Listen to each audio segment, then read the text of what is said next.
अस्सलाम वालेकुम स्टूडेंट्स। बच्चों, आज के लेक्चर में बात करेंगे कम्युनिकेशन के मुख्तलिफ़ तरीक़ों के बारे में, जो कि हमारा टॉपिक है कम्युनिकेशन चैनल्स। तो चलिए पहले इंट्रोडक्शन से स्टार्ट करते हैं कि कम्युनिकेशन चैनल बेसिकली क्या होता है। तो देखो, कम्युनिकेशन चैनल बच्चों उस मीडियम को कहते हैं जो कि ट्रांसमीटर, जो सेंडर होता है, जिसे अपना मैसेज भेजना होता है, जिसे कम्युनिकेट करना होता है, तो वो एक कम्युनिकेशन चैनल जो है वो चूज़ करता है for the transmission of the signal to the receiver. देखो, कम्युनिकेशन का मतलब बातचीत करना ना। अब दो लोगों के दरमियान में अगर कम्युनिकेशन हो रही है तो तीन चीज़ें बहुत इंपॉर्टेंट हैं। एक ट्रांसमीटर बहुत इंपॉर्टेंट है, फिर एक रिसीवर इंपॉर्टेंट है। ट्रांसमीटर कौन है? जो सिग्नल्स को ट्रांसमिट कर रहा है। रिसीवर कौन है? जिसके लिए सिग्नल्स को भेजा जा रहा है। अब दरमियान में जो है ना कोई चैनल होना चाहिए, कोई मीडियम होना चाहिए जिसके थ्रू ये आपस में एक दूसरे के साथ कम्युनिकेट करें। ठीक है। ट्रांसमीटर जो है वो सिग्नल भेजेगा कम्युनिकेशन चैनल को, और कम्युनिकेशन चैनल जो है वो बेसिकली वो भेज देगा रिसीवर को। तो ये जो दरमियाना एक मीडियम होता है ना, जो कि जिसके ऊपर सब कुछ डिपेंड करता है, कि ट्रांसमीटर चूज करता है बेसिकली इसको ना, जो सेंडर होता है। तो ये जो तरीक़ेकार है, दरमियान में जो खला है, इसको पुर करने के लिए एक जगह बन जाती है जिसे कहते हैं कम्युनिकेशन चैनल। मतलब किस तरीके से वो आपस में बात कर रहे हैं। जैसे मिसाल के तौर पे पहले कैटेगरी समझो, फिर एक एक करके बात ना और क्लियर हो जाएगी। देखो, दो किस्म के कम्युनिकेशन के चैनल या तरीक़ेकार हम लोग इस्तेमाल करते हैं। एक होता है जो केबल पे कंसिस्ट करता है। यहाँ वन ऑन वन बातें हो जाती हैं। जैसे मिसाल के तौर पे ट्विस्टेड पेयर केबल होता है, एक एक कोएक्सियल पेयर केबल होता है, और तीसरा ऑप्टिकल फाइबर केबल होता है।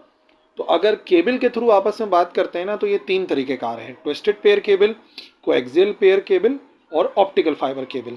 और दूसरा जो कैटेगरी है ना, वो ब्रॉडकास्ट की है। ब्रॉडकास्ट यानी बहुत सारे लोगों में अपनी बात को पहुंचाना, कम्युनिकेट करना। उसके लिए रेडियो या इंफ्रारेड का एक लिंक इस्तेमाल होता है, या माइक्रोवेव का एक लिंक इस्तेमाल होता है, या तीसरा बहुत कॉमन है जिसे हम सैटेलाइट कहते हैं। तो जो कम्युनिकेशन चैनल्स होते हैं वो दो कैटेगरीज के अंदर डिवाइड हो रहे हैं। सबसे पहली बात समझनी है, अगर केबल के थ्रू आपस में बातचीत होती है तो वो तीन किस्म के हो सकते हैं: ट्विस्टेड पेयर केबल हो सकता है, कोएक्सियल हो सकता है, ऑप्टिकल फाइबर हो सकता है। और अगर ब्रॉडकास्ट कर रहे हैं यानी बहुत ज़्यादा लोगों से बातचीत कर रहे हैं, तो उसमें रेडियो या इंफ्रारेड लिंक आएगा, माइक्रोवेव का लिंक आएगा, या सैटेलाइट के जरिए बातचीत करेंगे। तो चलो पहले ट्विस्टेड पेयर केबल किसे कहते हैं इसको आप समझ लीजिए। देखो, ये बहुत ज़्यादा इस्तेमाल होता था टेलीफोन कम्युनिकेशन में, and as well as ethernet. पहले जो दो कंप्यूटर्स को सिर्फ आपस में ज्वाइन कर देते थे ना, एथरनेट कहलाता था। तो उसको उसमें इस्तेमाल होता था ट्विस्टेड पेयर केबल। और जो पहले टेलीफोन कम्युनिकेशन इस्तेमाल की जाती थी, वो मेजॉरिटी इसके थ्रू की जाती थी। बल्कि आज भी हमारे मुल्क के अंदर आप देखेंगे तो काफ़ी ज़्यादा इस्तेमाल होता है ट्विस्टेड पेयर केबल। इसमें दो वायर्स होते हैं जिनको आपस में ट्विस्ट किया हुआ होता है। ट्विस्ट करने का मतलब उनको बल दिए हुए होते हैं, और फिर वो एक सर्किट बनाते हैं, और डेटा जो है वो सेंड किया जाता है, और सिग्नल्स के इंटरफेरेंस को रोका जाता है, इसे ना प्रिवेंट किया जाता है, कि हमारा जो मैसेज है वो किसी और के मैसेज के साथ इंटरफेयर ना करे। कम्युनिकेशन एकदम क्लियर होनी चाहिए, कोई इंटरफेरेंस नहीं होनी चाहिए, कोई डिस्टर्बेंस नहीं होनी चाहिए, सादे अल्फाज में ना। तो ट्विस्टेड पेयर केबल दो केबल्स हैं जिनको आपस में हमने ट्विस्ट किया हुआ है। एक सर्किट बन रहा है, डेटा को सेंड करने का काम करता है, और जो इंटरफेरेंस होता है उसको रोकने का काम करता है। अच्छा, दो टाइप के ट्विस्टेड पेयर केबल जो है ना मार्केट के अंदर अवेलेबल हैं, आप अपने इर्द गिर्द भी देख सकते हैं। एक कहलाता है shielded twisted pair cable, STP के नाम से अवेलेबल होता है, और दूसरा कहलाता है अनशील्डेड, यूटीपी के नाम से अवेलेबल होता है। एक में शील्डिंग की हुई होती है और एक में विदाउट शील्डिंग होती है, तो नाम से जाहिर हो रहा है एक शील्डेड ट्विस्टेड पेयर केबल है और दूसरा अनशील्डेड ट्विस्टेड पेयर केबल है। जैसे ये जो आपको नजर आ रहा है ऊपर वाला, ये अनशील्डेड है। आप देखो, सिर्फ तारों को ना आपस में ट्विस्ट किया हुआ है। यहाँ पे दो तारों को आपस में बल दिया हुआ है, यहाँ पे दो तारों को बल दिया हुआ है, और ये अनशील्डेड है। यहाँ पे किसी भी किस्म की कोई शील्डिंग नहीं लगी हुई। जबकि अगर आप ये शील्डेड ट्विस्टेड पेयर केबल देखोगे तो इसमें आपको नजर आएगा कि भाई तार तो बिल्कुल वैसे ही हैं, मतलब कि ट्विस्टेड पेयर केबल है, लेकिन यहाँ पे ना शील्डिंग लगी हुई है। ये इंटरफेरेंस से यानी डिस्टर्बेंस से सिग्नल्स के अंदर जो डिस्टर्बेंस आती है ना, ये उससे थोड़ा सा रोक देता है, प्रिवेंट करता है। So it is much better shielded जो है ना। लेकिन दोनों टाइप के इस्तेमाल होते हैं। शील्डेड ट्विस्ट पेयर केबल भी इस्तेमाल होता है एसटीपी, और अनशील्डेड ट्विस्टेड पेयर केबल भी इस्तेमाल होता है यूटीपी। और याद रखना, इसका मेन मकसद जो है वो आमतौर पर टेलीफोन कम्युनिकेशन में या एथरनेट वगैरह के अंदर होता था। अच्छा, दूसरा मैंने आपको बताया था इस कैटेगरी के अंदर, वो था कोएक्सियल केबल। ये क्या है, इसके अंदर जो है ना एक कॉपर का कोर होता है जो कि सराउंड होता है inner dielectric insulator which is then surrounded by a woven copper shield. यानी आप ये समझ लो, ये जो कोएक्सियल केबल होता है इसके अंदर तीन मेन चीजें होती हैं। बीच में एक कॉपर का तार होता है, उसके इर्द गिर्द कोई डाइलेक्ट्रिक लगाते हैं, कोई इंसुलेटर लगाते हैं जो करंट के फ्लो को रोकता है, ठीक है। और फिर उसके अराउंड जो है वो कॉपर की शील्डिंग लगी हुई होती है। आमतौर पे ये तार आप लोग जो है ना अपने घरों में केबल के लिए इस्तेमाल करते हैं। जो केबल टीवी हम लोग इस्तेमाल करते हैं ना, उसका तार यही होता है। अगर आप उसको छील के देखोगे तो आपको नजर आएगा, अभी मैं पिक्चर में भी आपको दिखा दूंगा। अच्छा, ये फिर इस शील्ड को कवर करने के ऊपर जो है ना एक इंसुलेटिंग जैकेट लगी हुई होती है, जो कि ब्लैक कलर का तार आपने देखा होगा। तो इसका मतलब ये हो गया कि दो इंसुलेटिंग और दो कंडक्टिंग मटेरियल्स होते हैं जो साइमल्टेनियसली यानी कि एक्ट करते रहते हैं, ठीक है। दो इंसुलेटिंग है और दो कंडक्टिंग मटेरियल्स हैं। कौन कौन कंडक्टिंग है? एक कॉपर है और एक ये कॉपर की शील्डिंग है और एक कॉपर का सेंट्रल वायर है, ठीक है। फिर एक डाइलेक्ट्रिक इंसुलेटर है जो कि व्हाइट कलर का होता है, और फिर एक जो है ना ब्लैक कलर का ऊपर एक जैकेट होती है, इंसुलेटिंग जैकेट, उस पर काम करता है कोएक्सियल केबल। ऐसा देखना आप आमतौर पर जो आपको नजर आएगा ना, ये देखो ये ऊपर वाला आपको एक नजर आ रहा है, ठीक है, ये जैकेट हो गई। फिर नीचे जो है ना एक जाली की शक्ल में ना, ऐसे जैसे ऊन के कपड़े बनते हैं, बिल्कुल ऐसे जाली की शक्ल के अंदर जो है ना कॉपर नजर आता है। और फिर इसके नीचे एक शील्डिंग आ गई जो कि व्हाइट कलर का तार मैंने आपको बताया, और फिर बीच में से एक कॉपर का तार निकलता है। इसके अंदर भी आपको नजर आ सकता है, बाहर वाला जो है वो ब्लू हुआ है, फिर ये कॉपर वाला आ रहा है, फिर ये आ गया हमारे पास जो इंसुलेटर लगा है डाइलेक्ट्रिक वाला, और फिर यहाँ पर हमारे पास एक कॉपर का तार लगा हुआ है। तो ये कहलाता है कोएक्सियल केबल। तीसरा ऑप्टिकल फाइबर, बहुत डिस्कस कर चुके हैं हम लोग क्लास 10th में भी इसके बारे में।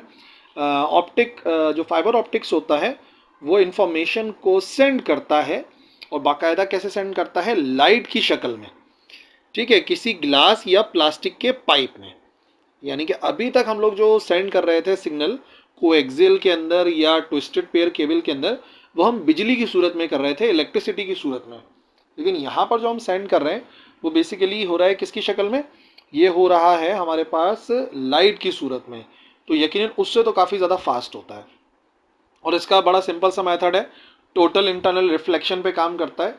टोटल इंटरनल रिफ्लेक्शन ये है कि जब हम जो है वो इस एंगल ऑफ इंसिडेंस के साथ किसी रे को भेजते हैं कि वो एक्चुअली रिफ्रैक्ट होने के बजाय रिफ्लेक्ट हो जाती है, यानी आर पार जाने के बजाय टकरा कर बाउंड्री से वापस आ जाती है किसी ट्रांसपेरेंट मीडियम की, तो टोटल इंटरनल रिफ्लेक्शन कहते हैं। अगर उसमें कन्फ्यूजन है और जानना चाहते हो तो चैनल के ऊपर सर्च कर लो, अच्छे लेक्चर्स अवेलेबल हैं टोटल इंटरनल रिफ्लेक्शन के हवाले से, तो आपको मिल जाएगा, ठीक है। लेकिन फिलहाल आपने प्रिंसिपल याद रखना है क्योंकि हमारे पास तो टोटल थियोरेटिकल चीज़ है ये, ठीक है।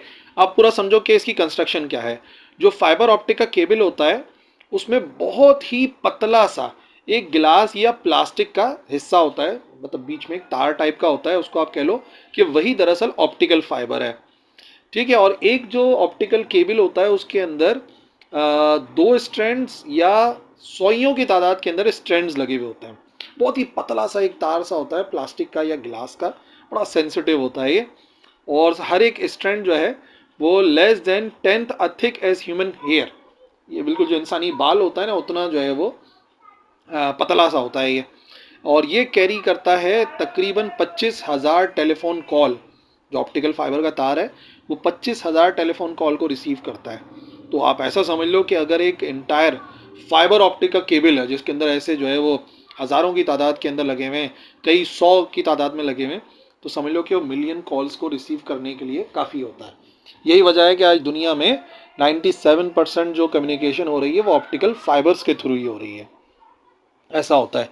बीच में जो आपको तार नज़र आएगा वो इतना बारीक सा, इतना पतला सा नज़र आएगा, और याद रखो वो कैरी कर सकता है 25,000 टेलीफोन कॉल्स। तो समझ लो पूरा ऑप्टिकल फाइबर तो क्या ही कैरी करेगा, ठीक है, समझ में आ गई बात। अच्छा जी, ये तो मैंने आपको बता दिए जो कि केबल्स की सूरत में काम हो रहा था ना। अब यहाँ पर ऑप्टिकल फाइबर में थोड़ी सी डिटेल और देख लो। ये कंसिस्ट करता है, जो फाइबर ऑप्टिक होता है वो कंसिस्ट करता है, फाइबर का कोर होता है, उसके ऊपर एक लेयर होती है जिसे क्लैडिंग कहते हैं, फिर कोटिंग होती है, बफर होता है, स्ट्रेंथ मेंबर्स होते हैं, और फाइनली इसके इर्द गिर्द जो है वो इंसुलेटिंग जैकेट नज़र आती है, जो कि बेसिकली अभी पिछली वाली पिक्चर के अंदर नज़र आ रही थी ना।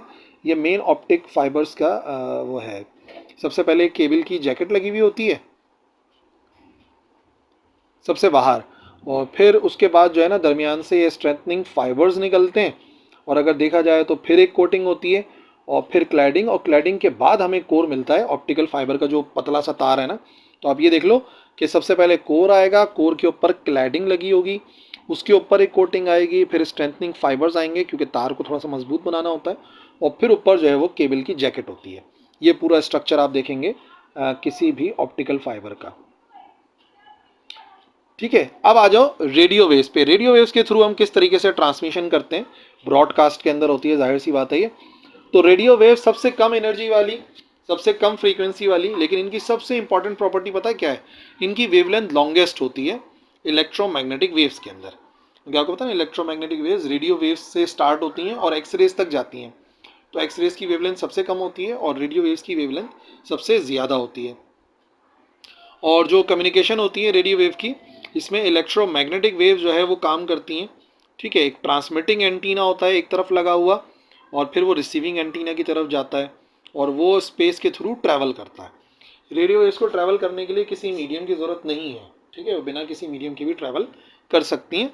तो इसका मतलब इसके अंदर जो है ना टोटल तीन ही चीज़ें हो गई। रेडियो वेव स्पेस के थ्रू ट्रैवल करती है, एक एंटीना लगा होता है जो सेंडर के पास होता है, उसे ट्रांसमिटिंग एंटीना कहते हैं, और फिर एक रिसीवर के पास एंटीना लगा होता है जिसे रिसीविंग एंटीना कहा जाता है। इस तरीके से काम करते हैं। देखो सिंपल ना, यहाँ पर एक ट्रांसमिटिंग एंटीना लगा हुआ होता है, यहाँ पे एक रिसीविंग एंटीना लगा हुआ है, और दरमियान में जो है वो रेडियो वेव्स ट्रैवल करती हैं और आपस में फिर कम्युनिकेट कर सकते हैं थ्रू रेडियो वेव्स। कैसे? तीन तरीकों से। पहला ग्राउंड वेव होती है या सरफेस वेव की प्रोपोगेशन होती है। रेडियो वेव्स प्रोपोगेट करते हैं अर्थ के सरफेस पर और ट्रांसमिटिंग एंटीना से रिसीविंग एंटीना तक चली जाती हैं लो या मीडियम फ्रीक्वेंसीज के अंदर। और याद रखना ग्राउंड वेव्स की फ्रीक्वेंसी 2 मेगाहर्ट्ज होती है और उनको कहते हैं ग्राउंड वेव्स। और ये लोकल ब्रॉडकास्टिंग के लिए इस्तेमाल होती है, जैसे किसी इलाके के अंदर ब्रॉडकास्टिंग की जाए, ठीक है, सिग्नल सेंड किए जाएं, या फिर समझ लो एक शहर के अंदर कर दिए जाएं सिर्फ, तो ये ग्राउंड वेव या सरफेस वेव प्रोपोगेशन के अंदर आते हैं। ठीक है। अच्छा, स्काई वेव के अंदर क्या होता है?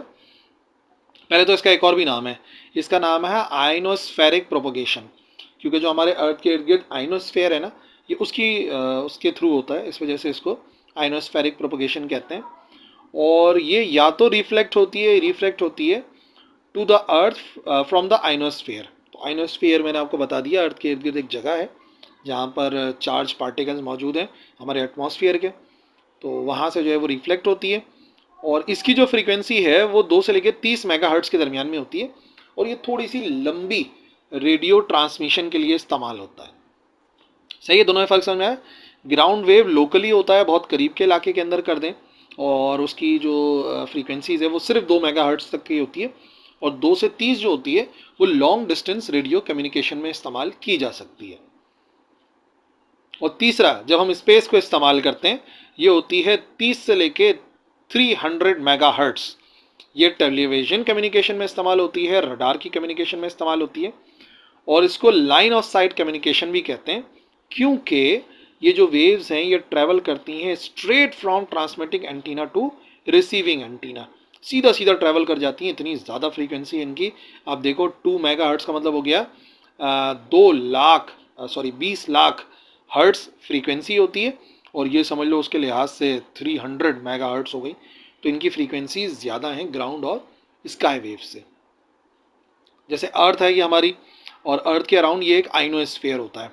ठीक है, अब ये 2 एंटीना लगे हुए होते हैं, एक रिसीविंग एंटीना है, एक ट्रांसमिटिंग, समझ लो अब ये जो है वो ट्रांसमिटिंग एंटीना है, ये रिसीविंग एंटीना है, ये जो है वो वेव ट्रैवल कर गई यहाँ से यहाँ, तो ये ग्राउंड वेव है।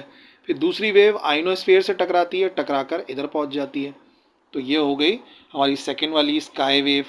और फिर जो सैटेलाइट के थ्रू होती है वो इस तरीके से होती है, स्पेस वाली। इसे किसी भी चीज़ की ज़रूरत नहीं होती, ये आइनोस्फेयर से भी नहीं बल्कि लाइन ऑफ साइट पहुंच जाती है एक जगह से दूसरी जगह। ठीक है भाई, अब आ जाओ माइक्रोवेव्स पर। इलेक्ट्रोमैग्नेटिक वेव्स 1 से लेके 300 गीगा हर्ट्स, वो मेगा हर्ट्स है ना, अभी माइक्रोवेव्स की फ्रीक्वेंसी ज़्यादा होती है रेडियो वेव से, और वेवलेंथ में ये छोटी होती हैं, तभी इनको माइक्रोवेव्स कहते हैं। माइक्रो का मतलब स्मॉल, और माइक्रोवेव्स हो गए स्मॉल वेव्स। तो ये 1 से लेके 300 गीगाहर्ट्ज़ के दरमियान में होती है, इनको माइक्रोवेव्स कहते हैं, जो कि हम माइक्रोवेव ओवन के अंदर इस्तेमाल करते हैं।